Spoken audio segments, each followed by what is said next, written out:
A former St. Louis police officer named Redditt Hudson wrote an article for the Washington Post where he revealed that the police department he worked for was, quote, deeply racist. So he says he joined the department in 1994. Again, this is the St. Louis Police Department. And he joined because he actually wanted to help the community. It was very pure motives. But, quote, he soon learned just how racist and violent the police are. So he said the following, quote, I grew up in an inner ring suburb of St. Louis. It was the kind of place where officers routinely roughed up my friends and family for no good reason. I hated the way cops treated me. But a family friend who was a cop told me I could make a difference if I became an officer. I quickly realized how naive I'd been. I was floored by the dysfunctional culture I encountered. I won't say all, but many of my peers were deeply racist. I regularly saw officers targeting minorities and referring to innocent bystanders as thugs. They would respond with force to even minor offenses, and because cops are rarely held accountable for their actions, they didn't think too hard about the consequences. So in one case, he goes on to say he saw an officer beat a teenage boy because he would not allow police to search for a robbery suspect in his home, and then they later found out that the boy that they beat up was on crutches and unable to walk when he answered the door for the cops. So somebody's already injured, already can't walk, struggled to get to the door to open it for the cops. They're like, we need to search your house. There's a robbery suspect. He's like, how about no? There's no reason why to think the guy's in here. There's nobody in here. And what do the cops do? They beat up the poor guy who was already injured. It's amazing stuff. So his sergeant denied his request to report that misconduct. So he told that story to his sergeant. He's like, I need to report this. And the sergeant says, no, you can't do that. Well, then what the fuck do we even have a system for? If when something happens wrong in the system, no, you can't fix the system. You have to allow the cops to beat up whoever the hell they want to beat up. That's basically what this guy was subject to. He saw it with his own two eyes. He was a police officer.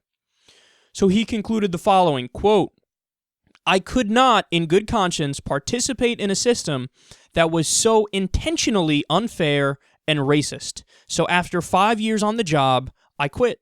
The problem is that cops aren't held accountable for their actions, and they know it. These officers violate rights with impunity. They know there's a different criminal justice system for civilians and police. My colleagues would laughingly refer to investigations into them as a free vacation. It isn't a punishment, and excessive force is almost always deemed acceptable in our courts and among our grand juries.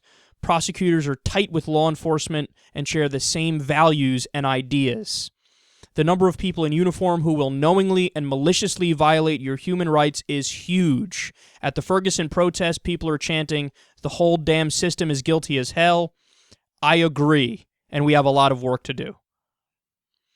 So understand, this is not some blogger for Code Pink.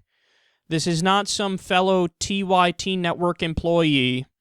This is not some raging, bleeding heart liberal on the Daily Kos. This is somebody who is a former police officer, worked in the department for years, and he's saying very clearly, yeah, everything that everybody thinks about the inner workings of these police departments, how there's nothing but loyalty to each other first, the law comes second, if at all, and it's this in-group, out-group mentality, and they're willing to stereotype and willing to be overly aggressive. All those things, he's like, totally true. All that is totally true.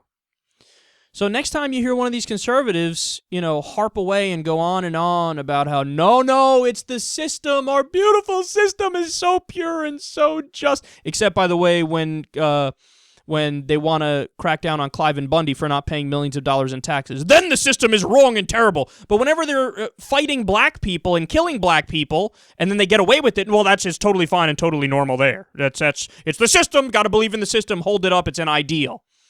Well, no, the system is made up of people, and people have their own biases, their own prejudices. They're not above it all. Just because you put on a uniform doesn't mean you're special. But the reality is that's what they take to heart. It's the idea that, no, I have a badge. I have a uniform. I am above the law. I am the law.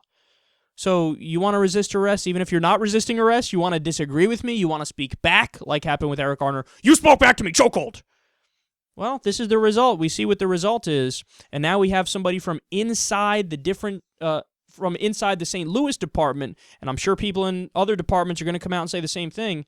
They're telling us, yes, what we need to do is change the structure of the system. And I should conclude by mentioning that he goes on to give a very specific policy proposal that he says really would make a big difference. Every time any cop around the country does something wrong, abuses their power, breaks a law, and there's a question about it, you should always appoint a special prosecutor, because the prosecutors who are usually involved already know the cops and like the cops and depend on them for their job. So they're not going to go after their buddies. So you need to pass a law that says every time a cop does anything wrong, there should always be a special prosecutor, because that's the only way that we can get justice.